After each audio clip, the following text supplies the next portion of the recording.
Hey guys what's up. कैसे हैं आप लोग? आई होप आप सभी लोग बहुत अच्छा कर रहोगे। जेई और नीट की क्विक रिवीजन सीरीज में आज हम जो चैप्टर करेंगे वो है carboxylic acids and its derivative. और क्योंकि ये थोड़ा सा लंबा चैप्टर है इसके लिए मैंने इसके दो पार्ट बनाए हैं, पार्ट 1 एंड पार्ट 2। आज हम carboxylic acid and its derivative की रिएक्शंस देखेंगे थ्रू रिएक्शन मैप। ठीक है, ये बेटा बहुत डिटेल्ड वीडियो नहीं होने वाली है। अगर आपको डिटेल्ड वीडियो चाहिए विथ मैकेनिज्म तो प्लीज़ आप कमेंट सेक्शन में बता देना, वो मैं अलग से बना दूंगा।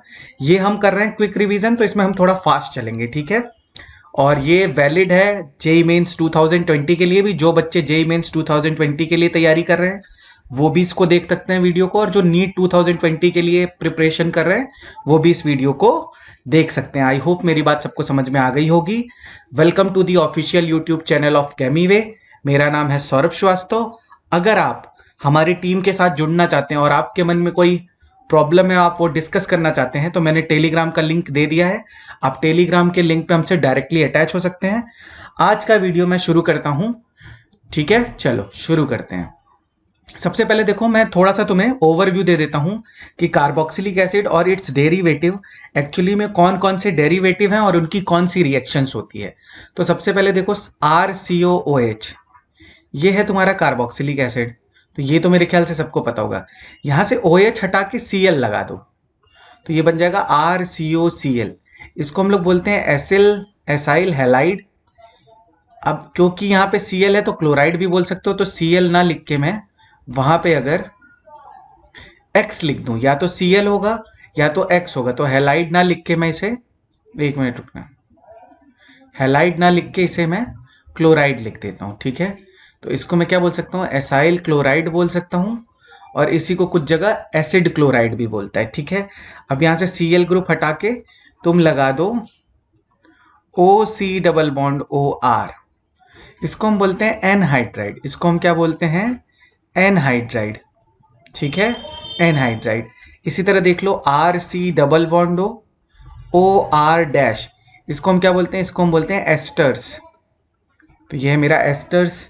ठीक है, इसके बाद हम आएंगे, अगर मैं यहाँ पे RCONH2 लिख दूं तो इसको हम लिखेंगे 1 डिग्री एमाइड। इसको हम क्या लिखेंगे, 1 डिग्री एमाइड। एक एच हटा के एक और R ग्रुप लगा दूं तो RC double bond NHR dash. इसको हम बोलेंगे 2 डिग्री एमाइड। और इसको हम क्या बोलेंगे, RC double bond NR dash R double dash is 3 degree amide. एक और डेरिवेटिव होता है, उसको भी हम यहीं पढ़ लेते हैं, RC ट्रिपल बॉन्ड N। इसको हम नाइट्राइल बोलते हैं। इसको हम क्या बोलते हैं, नाइट्राइल बोलते हैं। कुछ लोग साइनाइड भी बोलते हैं। ठीक है, इन सबको हम, इन कंप्लीट को हम बोलते हैं कार्बोक्सिलिक एसिड डेरिवेटिव। इसको हम क्या बोलते हैं, carboxylic acid derivative. Carboxylic acid derivative. और तुम्हें एक चीज पता होना चाहिए, अगर इन सबको देखो तो तुम ऐसे भी देख सकते हो कि R ग्रुप है, C डबल बॉन्ड O है, और यहां पे एक लिविंग ग्रुप अटैच है। ठीक है, अब जैसे देखो, एसाइल क्लोराइड में कौन सा लिविंग ग्रुप अटैच है, एसाइल क्लोराइड में लिविंग ग्रुप है Cl माइनस। इसी तरह तुम देखो एनहाइड्राइड में कौन सा लिविंग ग्रुप है, एनहाइड्राइड में लिविंग ग्रुप है RCOOO माइनस। ठीक है, एस्टर में कौन सा लिविंग ग्रुप है, एस्टर में लिविंग ग्रुप है RO माइनस। ठीक है, और यहां पे कौन सा लिविंग ग्रुप है, NH2 माइनस। दिख गया सबको, ये लिविंग ग्रुप दिख गए हैं। तो मुझे तुम्हें एक बात समझनी है कि carboxylic acid and its derivative gives a very specific reaction which is called nucleophilic addition elimination reaction. उसको हम क्या बोलते हैं, न्यूक्लियोफिलिक एडिशन एलिमिनेशन रिएक्शन। क्या होगा, एक छोटा सा आइडिया दे देता हूं। ये बहुत डिटेल में नहीं बताने वाला हूं, बस एक छोटा सा आइडिया। देखो, न्यूक्लियोफाइल आएगा, न्यूक्लियोफाइल इस पे अटैक करेगा, ये वाला बॉन्ड ब्रेक होगा, और ये वाला दोबारा जब बॉन्ड फॉर्म होगा तो लिविंग ग्रुप यहां से क्या हो जाएगा, रिलीज हो जाएगा। तो ये बन जाएगा RC डबल बॉन्ड ONU। ठीक है, एक चीज और बता दूं, देखो न्यूक्लियोफाइल को अटैक करना है, जितना ज्यादा पॉजिटिव चार्ज यहां प्रेजेंट होगा उतनी क्या होगी, फास्ट रिएक्शन, और दूसरी चीज हम ऐसे भी सोच सकते हैं, जितना अच्छा लिविंग ग्रुप होगा, मतलब जितना वीक बेस होगा, जितना वीक बेस होगा उतना क्या होगा, उतना बेटर लिविंग ग्रुप होगा। तो जितना वीक बेस होगा, तो इसमें सबसे वीक बेस कौन है, इसमें सबसे वीक बेस है Cl माइनस, फिर कौन है RCOO माइनस, फिर कौन है RO माइनस, उसके बाद कौन है NH2 माइनस। तो सबसे fast nucleophilic addition elimination reaction कौन देगा, सबसे fast nucleophilic addition elimination reaction देगा एसाइल हैलाइड। फिर कौन देगा, फिर देगा तुम्हारा एनहाइड्राइड। फिर कौन देगा, फिर देगा RCOOR मतलब एस्टर। फिर कौन देगा, फिर देगा तुम्हारा RCONH2। ठीक है बेटा। और इसके बाद तुम्हारा कौन सा आएगा, ये देखो ये हो गया RCOO माइनस, तो बिल्कुल ही बहुत ही स्लो रिएक्शन देगा। ठीक है, ठीक है। तो ये चीज तुम्हें याद रखनी है, सबसे फास्ट रिएक्शन कौन देगा। देखो एक चीज मैं फिर से समझा रहा हूं, उसको बहुत ध्यान से समझना, जितना ज्यादा यहां पॉजिटिव चार्ज होगा उतना इजीली न्यूक्लियोफाइल क्या करेगा, अटैक करेगा। ऐसे नहीं समझ में आ रहा है तो ऐसे समझ लो कि जितना इजीली लिविंग ग्रुप यहां से रिलीज होगा उतनी ही फास्ट क्या होगी, न्यूक्लियोफिलिक एडिशन एलिमिनेशन की रेट होगी। यहां तक आई होप सबको समझ में आ गया होगा। अब मैं आता हूं वन बाय वन, एक एक पॉइंट को मैं कवर करने की कोशिश करूंगा। वैसे आज हम जो पार्ट 1 में करेंगे वो हम करेंगे कार्बोक्सिलिक एसिड को कवर कर लेंगे, एसाइल क्लोराइड को कवर कर लेंगे और एस्टर को कवर कर लेंगे। इसके नेक्स्ट वाले पार्ट में एनहाइड्राइड, एमाइड और नाइट्राइल को कवर करेंगे। ठीक है बच्चों, चलो मैं शुरू करता हूं सबसे पहले कार्बोक्सिलिक एसिड से। बहुत सिंपल रिएक्शन है, देखना तुम आराम से समझना। देखो मैं सबसे पहले बीच में लिख लेता हूं कार्बोक्सिलिक एसिड। अब पहली बात सुनो, अगर मैं बोलूं कि कार्बोक्सिलिक एसिड जो है ये क्या है, मेरा एसिडिक इन नेचर है, तो अगर मैं इसकी NaOH से रिएक्शन कराऊंगा तो क्या होगा, ये बन जाएगा RCOO minus Na plus plus water. कौन सी रिएक्शन हो गई, एसिड बेस रिएक्शन। अब तुम्हें ये तो याद ही होगा कि अगर मैं इसकी रिएक्शन करा दूं NaHCO3 से, मतलब सोडियम बाइकार्बोनेट से, तो तुम्हें याद है ना carboxylic acid is more acidic then H2CO3, तो ये फॉरवर्ड डायरेक्शन में जाएगी और क्या बन जाएगा, कार्बोक्सिलेट बन जाएगा, प्लस बन जाएगा H2O एंड CO2। तो ऐसे क्वेश्चन आते हैं ना कि which of the following on reacting with NaHCO3 give CO2 gas.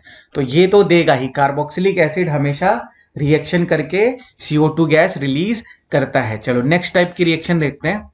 जैसे मान लो अगर मैं इसकी रिएक्शन करा दूं SOCl2 से, तो ट्रिक देखो, OH ग्रुप यहां से हटेगा और Cl ग्रुप यहां पे लग जाएगा, तो ये बन जाएगा RCOCl। तो ये एक तरह से क्या बनाने का मेथड है, ये एक तरह से एसाइल क्लोराइड बनाने का मेथड है। ठीक है, और SO2 गैस रिलीज होगी और HCl रिलीज होगा। ठीक है, इजी। इसी तरह अगर मैं इसकी रिएक्शन करा दूं किससे, PCl3 से, फिर सेम रिएक्शन, OH यहां से रिमूव होगा, Cl ग्रुप लग जाएगा, तो ये बन जाएगा RCOCl प्लस, देखो यहाँ पे पीएच है 3 OH, तो इसके 3 मॉलिक्यूल्स लोगे तो इसके 1 मॉलिक्यूल से रिएक्ट करके बना देगा H3PO3। ये जो मैं साइड प्रोडक्ट लिख रहा हूं ये उतने इंपॉर्टेंट नहीं है, पर ये तुम्हें पता होना चाहिए। इसी तरह अगर इसकी रिएक्शन में करा दूं PCl5 से, तो बताओ क्या होगा, OH हटेगा और Cl लग जाएगा, तो ये बन जाएगा RCOCl plus POCl3 plus HCl। ठीक है, सिंपल, यहां तक किसी को कोई प्रॉब्लम नहीं होनी चाहिए। तो यहां से अब हम नेक्स्ट पॉइंट करते हैं जिसको हम बोलते हैं एस्टरिफिकेशन। तो अगर मैं कार्बोक्सिलिक एसिड की रिएक्शन करा दूं R-OH मतलब अल्कोहल के साथ in the presence of acidic medium, तो क्या होगा, तो फॉर्मेशन होता है एस्टर का, तो ये बन जाएगा RCOO R- प्लस, अच्छा एक चीज और क्लियर कर दूं, अगर ये 18 है तो ये जो ऑक्सीजन आता है ये आता है मेरा कहाँ से, ये ऑक्सीजन आता है मेरा, जो यहाँ पे ऑक्सीजन प्रेजेंट है वो अल्कोहल से आता है, और ये जो वाटर रिमूव हो रहा है इसका जो O आता है वो आता है कार्बोक्सिलिक एसिड को, और इस प्रोसेस को बोलते हैं एस्टरिफिकेशन। इस प्रोसेस को क्या बोलते हैं, इस प्रोसेस को बोलते हैं एस्टरिफिकेशन। और ये थोड़ा सा इंपॉर्टेंट है, इसको याद ही रखना कि एस्टरिफिकेशन तुम्हारे लिए इंपॉर्टेंट है। ठीक है, अब मैं तुम्हें बताता हूं एक दूसरी रिएक्शन बताता हूं जिसमें हम क्या कर रहे हैं।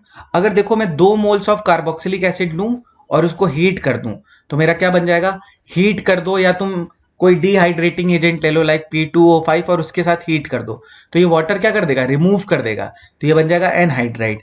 तो ये किसका फॉर्मेशन हो जाएगा, एनहाइड्राइड का फॉर्मेशन हो जाएगा। किसका फॉर्मेशन हो जाएगा बच्चों, एनहाइड्राइड का फॉर्मेशन हो जाएगा। तो अगर मैं दो मॉलिक्यूल किसके ले लूं, कार्बोक्सिलिक एसिड को, उसको हीट कर दूं, या तो फिर मैं कोई क्या ले लूं, डिहाइड्रेटिंग एजेंट ले लूं और उसके साथ हीट कर दूं, तो ये क्या हो जाएगा। ठीक है, यहां तक सबको समझ में आ गया होगा। अब मैं इसके बाद अगर इसकी रिएक्शन करा दूं अमोनिया से, तो बहुत ध्यान से देखना, carboxylic acid is acidic in nature and ammonia is basic in nature, तो यहां से H प्लस रिमूव होगा और इसको मिल जाएगा। तो फर्स्ट स्टेप में देखो ये बनेगा RCOO माइनस NH4 प्लस, और जब मैं इसको हीट कर दूंगा, क्या कर दूंगा, जब मैं इसको हीट कर दूंगा तो किसका फॉर्मेशन हो जाएगा, एमाइड का फॉर्मेशन हो जाएगा, और वाटर क्या हो जाएगा, रिमूव हो जाएगा। यहां से मेरा किसका फॉर्मेशन हो गया, एमाइड का फॉर्मेशन हो गया। तो देखो हमने एमाइड भी बना लिया, एनहाइड्राइड भी बना लिया, एस्टर भी बना लिया, ठीक है, और यहाँ पे हमने कार्बोक्सिलेट आयन भी बना लिया, ठीक है। अब हम लोग देखते हैं, अब हम इससे और क्या कर सकते हैं, अब हम इससे एल्केन भी बना सकते हैं। तो एल्केन कैसे बनाएंगे बेटा, देखो अगर मैं इसका डी कार्बोक्सिलेशन कर दूं, अब इसमें मैं तुम्हें दो चीज बताऊंगा, ठीक है। डी कार्बोक्सिलेशन का मतलब क्या होता है, डी कार्बोक्सिलेशन का मतलब होता है कि रिमूवल ऑफ CO2। अगर मैं इसका सोडा लाइम डी कार्बोक्सिलेशन कर दूं, इस पूरे मिक्सचर को बोलते हैं सोडा लाइम, ठीक है। तो सोडा लाइम डी कार्बोक्सिलेशन कर दूं तो यहां से CO2 गैस क्या हो जाएगी, रिलीज हो जाएगी, और ये बन जाएगा एल्केन, ठीक है। एक और चीज बताऊं, अगर मैं इसकी कोलबेज इलेक्ट्रोलिसिस कर दूं, अगर मैं इसकी कोलबेज इलेक्ट्रोलिसिस कर दूं, तो कोलबेज इलेक्ट्रोलिसिस करूंगा तो क्या बनेगा, R पे फ्री रेडिकल बनेगा और CO2 गैस रिलीज हो जाएगी। तो यहां से बन जाएगा RR, यहां से भी एल्केन बन गया, प्लस क्या बनेगा, प्लस CO2 गैस तो रिलीज होगी ही होगी, प्लस H2 गैस बनेगी और NaOH का फॉर्मेशन होगा। तो मुझे इससे मतलब है, ठीक है, एल्केन से। यहां पे भी देखो किसका फॉर्मेशन हो गया, एल्केन का। अभी मुझे इसमें तुम्हें रिडक्शन भी बताना है, ठीक है, तो रिडक्शन भी देख लेते हैं। तो स्पेस कहाँ है, मान लो कहीं पे स्पेस निकाल लेते हैं, चलो मान लो यहाँ पे कर लेते हैं कि अगर मैं इसकी रिएक्शन कर दूं LiAlH4, LiAlH4 के साथ रिएक्शन कर दूं, या फिर मैं इसकी रिएक्शन किसके साथ कर दूं, या फिर मैं इसकी रिएक्शन कर दूं B2H6 के साथ, मतलब डाई बोरेन के साथ, और फॉलोड बाई मैं कर दूं H3O प्लस, तो इसमें फॉर्मेशन होता है किसका, देखो एल कार्बोक्सिलिक एसिड का जब रिडक्शन होगा पहले, तो सबसे पहले बनेगा तुम्हारा क्या, सबसे पहले बनेगा एल्डिहाइड, तो उसके बाद फिर सेकेंड स्टेप में क्या बनेगा, एल्कोहल, तो ये बन जाएगा RCH2OH। आई होप मेरी बात यहां तक सबको समझ में आ गई होगी। तो देखो सबसे पहले हमने क्या किया था, सबसे पहले हमने इसकी NaOH से रिएक्शन कराई तो एसिडिक बेसिक रिएक्शन हो गई, फिर हमने इसकी NaHCO3 से रिएक्शन कराई तो एसिडिक बेसिक रिएक्शन हो गई, SOCl2 से रिएक्शन कराऊंगा OH हटेगा और Cl लग जाएगा, PCl3 से रिएक्शन कराऊंगा तो OH हटेगा Cl लग जाएगा, ठीक है, PCl5 से कराऊंगा तो वही सेम चीज OH हटेगा Cl लग जाएगा। जब इसकी मैं अल्कोहल से रिएक्शन कराऊंगा इन द प्रेजेंस ऑफ किसके साथ, in the presence of acidic medium, तो ये क्या बन जाएगा, एस्टर बन जाएगा और वाटर का फॉर्मेशन होगा। और एक चीज याद रखनी है कि ये बैकवर्ड डायरेक्शन में भी रिएक्शन जा सकती है, तो हमें वाटर यहां से क्या करना पड़ेगा, रिमूव करना पड़ेगा, नहीं तो हाइड्रोलिसिस होकर फिर से यही बन जाएगा और ये बन जाएगा, ठीक है। तो इसको हम बोलते हैं एस्टरिफिकेशन, ठीक है। अगर मैं कार्बोक्सिलिक एसिड को हीट कर दूं विथ डिहाइड्रेटिंग एजेंट, तो मेरा किसका फॉर्मेशन हो जाता है, एनहाइड्राइड का। अमोनिया के साथ हीट करूंगा तो क्या होगा, अमोनिया के साथ हीट करूंगा तो एमाइड का फॉर्मेशन होगा। अगर मैं इसका सोडा लाइम डी कार्बोक्सिलेशन कर दूं, इसी रिएक्शन को हम बोलते हैं soda lime D carboxylation. D carboxylation का मतलब होता है removal of CO2, removal of CO2, तो यहां से CO2 गैस रिलीज हो जाएगी और ये बन जाएगा एल्केन, ठीक है। इसी तरह जब हम कोलबेज इलेक्ट्रोलिसिस करते हैं तो कोलबेज इलेक्ट्रोलिसिस में एक्चुअली में कार्बोक्सिलेट आयन होता है, ठीक है। तो उसका जब हम इलेक्ट्रोलिसिस करते हैं तो मेरा एल्केन का फॉर्मेशन होता है और ये फ्री रेडिकल मैकेनिज्म को फॉलो करता है। ये आपने 11th में पढ़ा होगा और मैंने तुम्हें मैकेनिज्म में सिखाया भी है, तो प्लीज इसको एक बार चेक कर लेना। एक रिएक्शन और याद आ रही है मुझे जिसको हम बोलते हैं HVZ रिएक्शन। तो HVZ रिएक्शन को मैं यहाँ पे बता देता हूँ कहीं साइड में, जैसे यहाँ पे लिख देता हूँ कि HVZ रिएक्शन क्या होती है। HVZ रिएक्शन में एक्चुअली में अल्फा हेलोजिनेशन होता है, तो इसमें क्या होता है, अल्फा हेलोजिनेशन होता है ऑफ कार्बोक्सिलिक एसिड। तो उसमें क्या करते हैं, देखो जैसे मान लो RCH2COOH है, इसकी रिएक्शन अगर मैं करा दूं किससे, red phosphorus X2 and heat, तो एक्चुअली में क्या होता है, अल्फा पोजीशन पे तुम्हारा CX ग्रुप अटैच हो जाता है, तो इसको बोलते हैं हम अल्फा हैलोजिनेशन। ठीक है, तो ये बन जाएगा CH, ये बन जाएगा X और ये आ जाएगा COOH। इस रिएक्शन को हम बोलते हैं, या जो मैंने साइड में लिखी है इसको हम बोलते हैं हेल-वोल्हार्ड जेलेंस्की रिएक्शन। इसीलिए इसका नाम मैंने क्या लिखा है, HVZ रिएक्शन। तो आप अगर इतना कर लेते हो कार्बोक्सिलिक एसिड में, एक रिएक्शन और है वो मैं नेक्स्ट पेज पे बताता हूँ। ठीक है, अगर तुम्हें पता हो, ये चीज मैं यहाँ पे लिख भी दे रहा हूँ, ये चीज तुम याद ही रखना, स्टार बना लेना, ये जेई वालों के लिए इंपॉर्टेंट है। अगर जो बीटा कीटो एसिड्स होते हैं, beta keto acids are easily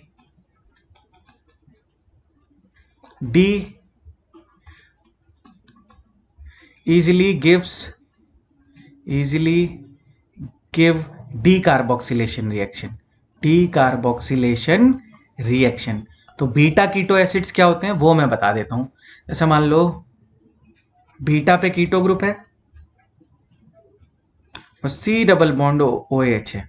ठीक है, ध्यान से देखना, बीटा कीटो एसिड को केवल अगर मैं हीट कर दूं, ठीक है, केवल हीट कर दूं तो क्या होगा, यहां से CO2 गैस रिलीज हो जाएगी, और CO2 गैस रिलीज हो जाएगी और यहां से ये बन जाएगा, देखो प्लस क्या होगा, प्लस CO2 गैस क्या हो जाएगी, रिलीज हो जाएगी केवल हीट करने से। ऐसा इसमें क्या हुआ वो मैं समझा देता हूं, ध्यान से देखना। C डबल बॉन्ड O, इसका मैं मैकेनिज्म बता रहा हूं, चलो देख लो, कोई दिक्कत नहीं है। ठीक है, यह है मेरा बीटा कीटो एसिड। अब बहुत ध्यान से देखना, ये जो डबल बॉन्ड है या जो लोन पेयर है ये इस H प्लस पे अटैक करेगा, और यहाँ पे एक चीज ध्यान रखना, हीट है, हीट हमेशा किसको प्रमोट करती है, हीट हमेशा एलिमिनेशन को प्रमोट करती है। जब ये वाला H इधर अटैक करेगा तो ये वाला बॉन्ड इधर ब्रेक होगा। ठीक है, तो यहां से CO2 बनेगा, और जब ये CO2 गैस बनेगी यहां से, तो कार्बन कितने बॉन्ड बना सकता है, कार्बन 4 बॉन्ड बना सकता है, तो ये वाला बॉन्ड यहां से क्या हो जाएगा, ब्रेक हो जाएगा। तो एक्चुअली में इसमें ध्यान से देखो, यहां पे एक बॉन्ड बन रहा है, ये वाला बॉन्ड इधर बन रहा है, तो इसमें 6 मेंबर की क्या बन रही है, साइक्लिक ट्रांजिशन स्टेट। इसमें 6 मेंबर की क्या बन रही है, साइक्लिक ट्रांजिशन स्टेट। और 6 मेंबर की रिंग हमेशा क्या होती है, स्टेबल होती है, और हीट करने पे हमेशा क्या प्रमोट होगा, एलिमिनेशन।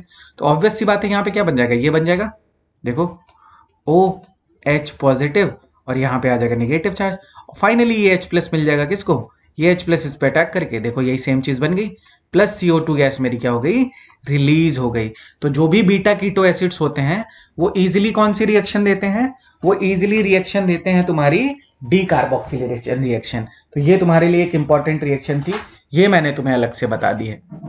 अब हम लोग आते हैं एसाइल, अच्छा दो कौन सा पार्ट कर लिया, ये हमने कर लिया, कार्बोक्सिलिक एसिड पूरा कंप्लीट कर लिया है। अब हम नेक्स्ट पार्ट पे आते हैं।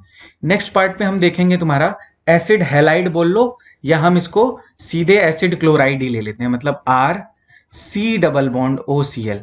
अब ये सबसे ज्यादा रिएक्टिव क्या है, कार्बोक्सिलिक एसिड डेरिवेटिव। तो इससे तुम कोई भी कंपाउंड बना सकते हो, कोई भी कंपाउंड मतलब इससे तुम कार्बोक्सिलिक एसिड भी बना सकते हो, तुम इससे एस्टर भी बना सकते हो, तुम इससे एनहाइड्राइड भी बना सकते हो, और तुम इससे क्या बना सकते हो, एमाइड भी बना सकते हो। तो ये चीज क्लियर होनी चाहिए। सबसे पहले मैं तुमको इसकी बताऊंगा हाइड्रोलिसिस। हाइड्रोलिसिस हम दो मीडियम में कर सकते हैं। पहली एसिडिक मीडियम, तो जब भी तुम्हें लिखा हो H प्लस वाटर, इसका मतलब होता है एसिडिक मीडियम की हाइड्रोलिसिस। तो मैं लिख दे रहा हूं यहाँ पे ताकि कोई कंफ्यूज ना हो, hydrolysis in acidic medium, hydrolysis in acidic medium. Trick क्या है बेटा, ध्यान से देखना, लीविंग ग्रुप को यहां से हटा दो, कार्बन को दे दो OH और इसको दे दो H, तो ये बन जाएगा RCOOH प्लस HCl। सिंपल। जब भी लिखा हो OH माइनस वाटर, मतलब बेसिक मीडियम की हाइड्रोलिसिस, बेसिक मीडियम में हाइड्रोलिसिस। हाइड्रोलिसिस का मतलब होता है वाटर की प्रेजेंस में बॉन्ड का ब्रेक होना। तो ऑब्वियस सी बात है कि OH माइनस कार्बन पे अटैक करेगा, ये वाला बॉन्ड यहां से ब्रेक होगा, तो ये बन जाएगा RCOOH। पर क्योंकि ये बेसिक मीडियम है तो इसको मैं लिखूंगा RCO minus Na plus plus HCl। ठीक है, कार्बोक्सिलेट आयन। नेक्स्ट रिएक्शन देखो, अगर मैं इसकी रिएक्शन करा दूं किससे, अगर मैं इसकी रिएक्शन करा दूं एल्कोहल से, तो बहुत सिंपल सी चीज़ है, अगर मैं इसकी R-OH से रिएक्शन कराऊं तो तुम खुद देखो, ये क्या है, कार्बन पे अटैक करेगा क्योंकि इस पे लोन पेयर है और इस पे पॉजिटिव चार्ज है, ये इस पे अटैक करेगा, लीविंग ग्रुप यहाँ से रिमूव होगा, लीविंग ग्रुप हमेशा यहाँ से रिमूव होगा और ये बन जाएगा RC double bond OR- plus HCl। किसका फॉर्मेशन हो गया, एस्टर का फॉर्मेशन हो गया। अब देखो, अब अगर मैं इसकी रिएक्शन तुम्हारी करा दूं, देखो RCOO-, तो दोनों में से देख लेना, जैसे ये Cl- है और ये RCOO- है, जो वीक बेस होगा वही क्या होगा, लिविंग ग्रुप। तो ऑब्वियस सी बात है कि Cl- इज वीक बेस, तो ये इस पे अटैक करके किसका फॉर्मेशन कर देगा, तो ये इस पे अटैक करके फॉर्मेशन कर देगा, ये देखिए OC डबल बॉन्ड OR, मतलब एनहाइड्राइड का फॉर्मेशन कर देगा और लिविंग ग्रुप यहाँ से क्या हो जाएगा, अलग हो जाएगा। और अगर यहाँ पे Na+ होगा तो ये Na+ यहाँ के अटैच हो जाएगा। इससे हमें कोई खास मतलब है नहीं, हमें तो एनहाइड्राइड बनाना था, हमने एनहाइड्राइड बना लिया है। ठीक है, नेक्स्ट देखते हैं, नेक्स्ट हम किसको उठाएंगे। अभी मुझे एमाइड बनाना है, तो जैसे मान लो एमाइड भी दो तरह से बना सकते हैं। अगर इसकी 1 डिग्री एमीन से रिएक्शन कराऊंगा, चलो R- ले लेते हैं, ये मेरी 1 डिग्री एमीन, 1 डिग्री अमीन से रिएक्शन कराऊंगा, अमोनिया पे लोन पेयर है, इस पे अटैक करेगा, ये वाला बॉन्ड इधर जाएगा, ये इधर आएगा, Cl यहाँ से ब्रेक हो जाएगा और फिर यहाँ से H+ निकल जाएगा। और हम जब अमीन लेते हैं तो एक्सेस में लेते हैं, नहीं तो क्या हो जाता है कि एसिड बेस रिएक्शन होने के चांस हो जाते हैं। तो ये बन जाएगा RC डबल बॉन्ड O, ठीक है, फिर क्या हो जाएगा NHR- प्लस HCl, ये हो गया तुम्हारा 2 डिग्री एमाइड। ये क्या हो गया बेटा, 2 डिग्री एमाइड। और अगर मैं इसकी रिएक्शन कर दूं 2 डिग्री एमीन से, मतलब RNH R', तो ऑब्वियस सी बात है ये क्या बन जाएगा, 3 डिग्री एमाइड बन जाएगा। तो ये बन जाएगा RC double bond O N R', मतलब किसका फॉर्मेशन हो गया, 3 डिग्री एमाइड का फॉर्मेशन हो गया। आई होप यहां तक सबको बात समझ में आ गई होगी। अच्छा, ये भी सबको आता होगा कि अगर RCOCl प्रेजेंट है तो हम लोग फ्रिडल क्राफ्ट एसाइलेशन पढ़ते हैं, जिसमें अगर मैं बेंजीन रिंग यूज कर लूं और AlCl3 यूज कर लूं तो तुम्हें याद होगा कि यहाँ से Cl हट जाता था, इस पे पॉजिटिव चार्ज आता था और वो फिर बेंजीन रिंग पे अटैक कर देता था। तो ये बन जाता था, देखो RC डबल बॉन्ड CH3। अब इसको मैं फर्दर भी आगे ले जा सकता हूं, पर अभी क्योंकि हम वो चैप्टर नहीं पढ़ रहे हैं, अब मैं इसका एक तुम्हें लास्ट बता देता हूं, रिडक्शन बता देता हूं। देखो, अगर मैं LiAlH4 से करूंगा तो ऑब्वियस सी बात है कि वो तो कहां पे ले जाके छोड़ेगा, वो तो हमेशा ले जाके छोड़ेगा। चलो मैं लिख ही देता हूं, अगर मैं इसकी LiAlH4 से रिडक्शन करा दूं तो ये यही बनेगा RCH2OH। ठीक है, इसमें तो कुछ खास नहीं है। पर अगर इसकी रिएक्शन में बल्कि रिड्यूसिंग एजेंट से करा दूं, मतलब LiAlH, टर्शरी ब्यूटॉक्साइड आयन सबको पता है, टर्शरी ब्यूटॉक्साइड आयन ले लो, ठीक है, उसके 3 मॉलिक्यूल। ठीक है, अगर ये रिड्यूसिंग एजेंट मैं यूज करूं तो ये इसको कहां पे ले जाके स्टॉप कर देगा, तो ये इसको सेलेक्टिवली रिड्यूस कर देगा एल्डिहाइड में, इसको सेलेक्टिवली रिड्यूस कर देगा कहां पे, एल्डिहाइड में। तो ये देखो, ये हमने एक तरह से एल्काइल हैलाइड से रिलेटेड जो भी रिएक्शंस मुझे इंपॉर्टेंट लगी वो मैंने बता दिया है। अगर किसी को लगता है कि कोई और भी इंपॉर्टेंट रिएक्शन है तो प्लीज वो मुझे कमेंट सेक्शन में बताएं, मैं नेक्स्ट वीडियो में उसको क्या कर लूंगा, कवर कर लूंगा। अब हम लोग आते हैं एस्टर्स पे। ठीक है, एस्टर्स भी इंपॉर्टेंट है।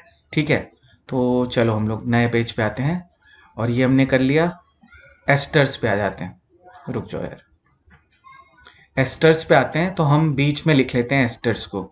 तो यहाँ पे मैं लिखता हूँ RC डबल बॉन्ड OR'। अब मेरी बात बहुत ध्यान से सुनना, एस्टर से तुम कभी भी एनहाइड्राइड और एसाइल हैलाइड का फॉर्मेशन नहीं कर सकते। रीजन तुम्हें पता है, क्योंकि वो दोनों क्या हैं, वीक बेसिस हैं, तो वही लिविंग ग्रुप के फॉर्म में क्या हो जाएंगे, रिलीज हो जाएंगे।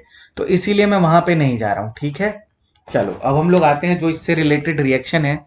सबसे पहली रिएक्शन तुम्हें याद रखनी है वही एसिडिक मीडियम में हाइड्रोलिसिस। एसिडिक मीडियम में हाइड्रोलिसिस, एसिडिक मीडियम में हाइड्रोलिसिस होगी तो बताओ क्या होगा। एसिडिक मीडियम में हाइड्रोलिसिस होगी, ये वाला बॉन्ड यहाँ से ब्रेक हो जाएगा, एक अल्कोहल बन जाएगा, एक कार्बोक्सिलिक एसिड बन जाएगा। तो ये बन जाएगा। अच्छा, एक चीज और लिख देता हूँ, अगर ये 18 है तो ये जो आएगा, वाटर हमेशा आता है कहाँ से, OH ग्रुप जो आता है वो वाटर से आता है, और ये जो एल्कोहल का होता है ये होता है 18। तो इसमें कोई कंफ्यूजन नहीं होनी चाहिए। अगर मैं इसकी बेसिक मीडियम में रिएक्शन करा दूं या बेसिक मीडियम में हाइड्रोलिसिस करा दूं, अब एक चीज और बता देता हूं, एस्टर की बेसिक मीडियम में जो हाइड्रोलिसिस होती है उसको हम बोलते हैं सपोनिफिकेशन। ये क्वेश्चन पूछा भी है कई बार। और जब हम सोप का फॉर्मेशन करते हैं तो वो इसी बेसिक हाइड्रोलिसिस करके ही करते हैं। तो वो मैं बाद में बताऊंगा जब केमिस्ट्री इन एवरीडे लाइफ का रिवीजन करेंगे। पर अभी यहाँ पे क्या आंसर आएगा, यहाँ पे आंसर आएगा RCOO minus Na plus plus alcohol R-OH, और ये 18 होगा। ठीक है, यहां तक किसी को कोई प्रॉब्लम नहीं होनी चाहिए। एक रिएक्शन और मैं बता रहा हूं, अगर किसी एस्टर से तुम्हें दूसरा एस्टर बनाना है तो उस रिएक्शन को हम बोलते हैं ट्रांस एस्टरिफिकेशन। उस रिएक्शन को हम क्या बोलते हैं, ट्रांस एस्टरिफिकेशन। कोई टफ रिएक्शन नहीं बता, जैसे मान लो R-OH है तो ऑब्वियस सी बात है ये इस पे अटैक करेगा, ये वाला बॉन्ड ब्रेक होगा, ये इधर आएगा, ये यहां से रिलीज हो जाएगा, ये बन जाएगा RC double bond OR double dash plus R-, obvious सी बात है इस पे 18 आएगा। क्या इससे मैं एमाइड का फॉर्मेशन कर सकता हूं? बिल्कुल, इससे मैं एमाइड का फॉर्मेशन क्यों कर सकता हूं, क्योंकि वो इससे लेस रिएक्टिव है। तो यहां पे अगर मैं RNH2 लूं तो मेरा 2 डिग्री एमाइड बन जाएगा, तो ये बन जाएगा RC double bond NHR dash. और अगर मैं इसकी रिएक्शन करा दूं 2 डिग्री एमीन से तो ऑब्वियस सी बात है ये 2 डिग्री एमाइड है, तो वहां पे किसका फॉर्मेशन हो जाएगा, वहां पे 3 डिग्री एमाइड का फॉर्मेशन हो जाएगा। तो वो बन जाएगी, रिएक्शन हो जाएगी RC double bond NR-R double dash, this is called 3 degree amide. तो एस्टर में भी हमने अच्छा खासा क्या कर लिया, देख लिया है। अब हम आते हैं एस्टर की।